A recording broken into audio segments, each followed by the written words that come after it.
അനീഷ് എന്ത് പറഞ്ഞു മോളെ? അവൻ നോക്കിയിട്ട് വിളിക്കാന്ന് പറഞ്ഞു. ശ്രീയേട്ടനായിരുന്നു ഫോണില്. എന്നിട്ട് ശ്രീ എന്താ പറഞ്ഞേ? എന്തു പറയാനാണ്, ഒന്നും പറഞ്ഞിട്ടില്ല. ഇതാ നിനക്ക് നാളെ പരീക്ഷയിലല്ലേ, നീ വീട്ടിലേക്ക് പോക്കോ. അമ്മയും കൂടെ ഇവിടെ തന്നെ നിൽക്കട്ടാ. അതിങ്ങനെ ഞാനും കുഞ്ഞും കൂടെ പോവാം. ഞാൻ പോയി ബില്ലപ്പി എടുക്കട്ടെ. ശ്രീയേട്ടൻ കുറ്റം പറഞ്ഞെങ്കിലേ എനിക്കൊന്നും പറയാൻ പറ്റില്ല. കാരണം ഇത്രയും കിടന്ന് ഒറ്റക്കിടന്ന് കഷ്ടപ്പെട്ട് ഉണ്ടാക്കിയതല്ലേ. അപ്പൊ പിന്നെ ആർക്കെങ്കിലും ദണ്ണം വരും.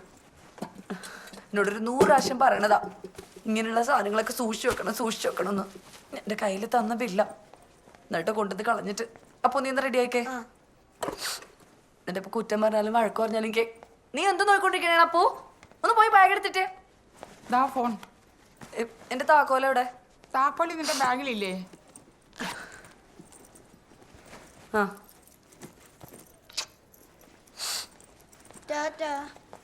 ബാ പോയിട്ട് വരാം അമ്മേ.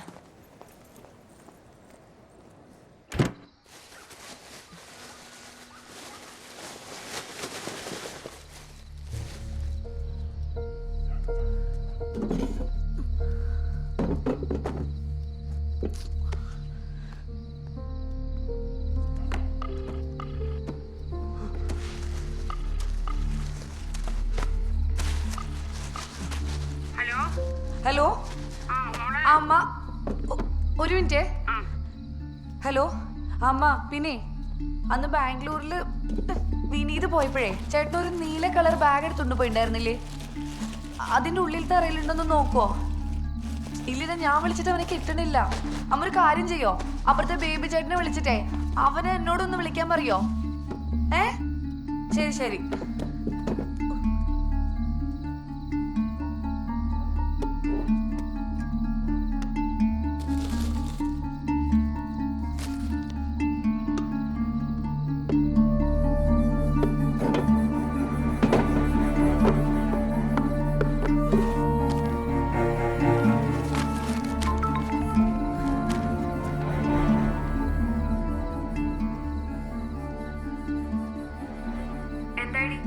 തുമ്പ് കിട്ടിയാ എടി? അതെ, ഈ കളഞ്ഞു പോയ സാധനങ്ങൾ തിരിച്ചു കിട്ടാനായിട്ട് വഴിപാട് നേരുന്ന ഒരു അമ്പലം ഉണ്ടല്ലോ.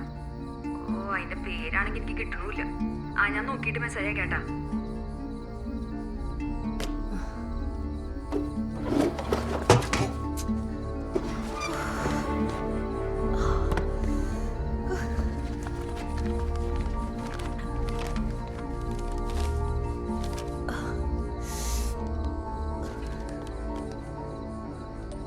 എടി നീ വഴിപാട് ഒന്ന് കുന്താണെങ്കിലും ഒന്ന് കണ്ടുപിടിച്ചിട്ട് പറ. എനിക്കിത് തപ്പാണ്ട് വേറെ നിവർത്തിയില്ല. എനിക്കിത് കണ്ടുപിടിച്ചേ പറ്റുള്ളൂ.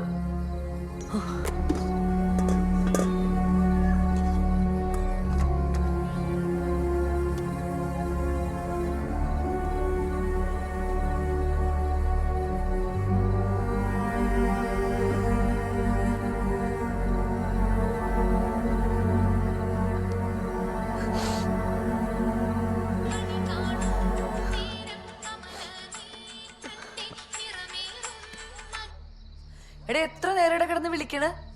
ഉറങ്ങി കിടക്കണം അമ്മേനെ വിളിച്ചുണർത്തിയിട്ടാണ് ഒന്ന് കിട്ടണത്. ഫോൺ സൈലന്റ് ആക്കി വെച്ചിട്ട് നീ എന്തെടുക്കണേണ്? അതെ, നീ അന്ന് കൊണ്ടുപോയില്ലേ ഒരു നീല കളർ ബാഗ്? അതിൻ്റെ അകത്തൊന്ന് നോക്കോ?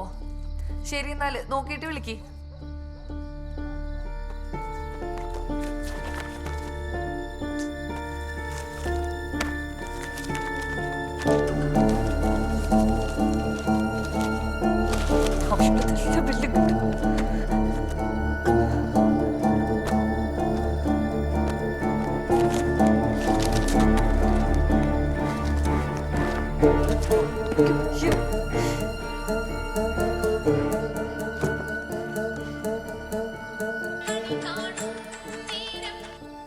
ഹലോ, ശ്രീയേട്ടൻ ഞാൻ നോക്കിക്കൊണ്ടിരിക്കണേന്ന്. കിട്ടില്ലേ? കിട്ടും, ടെൻഷൻ അടിക്കല്ലേ. അവക്ക് കുഴപ്പമൊന്നുമില്ലല്ലോ? ഇല്ലില്ല, മോക്ക് കുഴപ്പമൊന്നുമില്ല. ശരി, എന്നാലേ ഞാൻ നോക്കിയിട്ട് കിട്ടിയിട്ട് വിളിക്കാം. ശരി.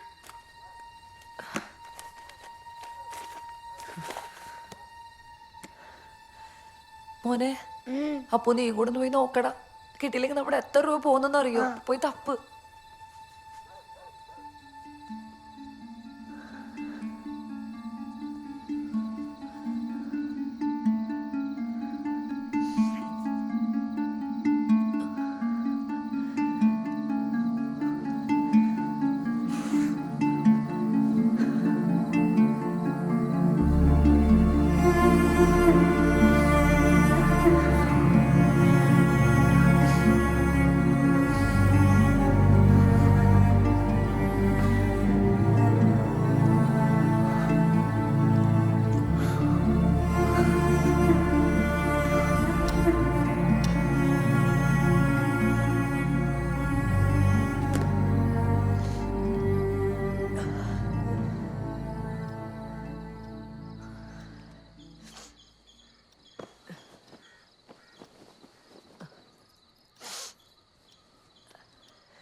അപ്പു എണീറ്റേടാ.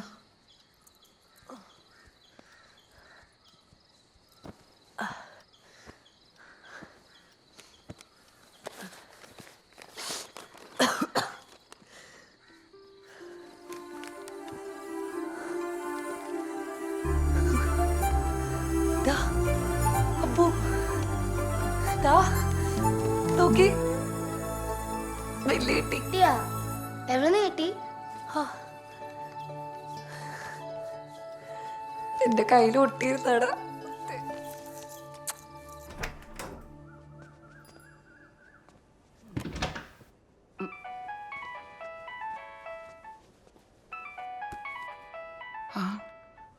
ഹലോ അമ്മ അപ്പൊ ബില്ല് കിട്ടി. എന്റെ ഭഗവാനെ, ഓ എത്ര പ്രാർത്ഥിച്ചല്ലേ ബില്ല് കിട്ടിയെന്ന്. ബില്ല് ഒന്നും പറയണ്ടി, നീ വീട്ടിൽ തപ്പാൻ ഒരു ഒറ്റയിടവും ബാക്കിയുണ്ടായില്ല. നമ്മൾ ആർക്കും ഒരു ദ്രോഹം ചെയ്തിട്ടില്ലല്ലോ എൻ്റെ കുഞ്ഞെ. നീ ഒരു കാര്യം ചെയ്യ്, എല്ലാവർക്കും കഷ്ടകാലമുള്ള സമയമാണ്. ആ ദേവിയുടെ അമ്പലത്തിൽ കയറിയിട്ടേ 2 രക്തപുഷ്പാഞ്ജലി കഴിച്ചിട്ട് പോരേട്ടാ. ശരി മേന. ആ എടി കിട്ടി കുട്ടഞ്ചേരി ഭഗവതി. അതെ, നീ ഒരു കാര്യം ചെയ്യും, അവിടെ ഒരു കുട്ടഞ്ചേരിയും വഴിപാട് തരും. ബില്ല് എന്തായാലും കിട്ടൂടി. എടി എടി കിട്ടി, ബില്ല് കിട്ടി. നീ പോയി കിടന്ന് ഉറങ്ങട്ടാ, ഞാൻ എന്താച്ചാ ചെയ്യാ.